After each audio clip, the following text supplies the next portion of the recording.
গত বছর মার্চ মাসে বেনারসে ঘুরতে গিয়েছিলাম। আর তখনই মাথায় ঠিক করে রেখেছিলাম একটা শাড়ি তো কিনতেই হবে। তবে কিনেছিলাম দুটো শাড়ি, কিন্তু তার মধ্যে থেকে এই শাড়িটা আমার সবথেকে প্রিয়, বা বলতে পারো এখনও অবধি আমার কেনা সবথেকে প্রিয় একটা শাড়ি।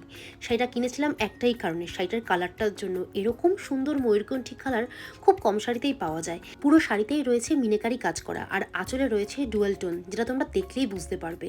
আর হ্যাঁ, বর্ডারের দিকটা দেখো, কাজটা এত সুন্দর আর কি নিখুঁত। আর শাড়িটা কিন্তু খুবই হালকা। আমরা যেরকম বেনারসি শাড়ি ভাবি, এই শাড়িটা কিন্তু ওরকম ভারী নয়, যথেষ্ট হালকা ছিল। গত বছর মার্চ মাসে বেনারসে ঘুরতে গিয়েছিলাম।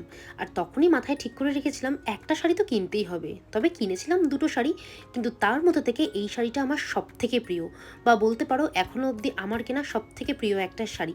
শাড়িটা কিনেছিলাম একটাই কারণে, শাড়িটার কালারটার জন্য। এরকম সুন্দর ময়ূরকণ্ঠী কালার খুব কম শাড়িতেই পাওয়া যায়। পুরো শাড়িতেই রয়েছে মিনাকারি কাজ করা, আর আঁচলে রয়েছে ডুয়াল টোন, যেটা তোমরা দেখলেই বুঝতে পারবে।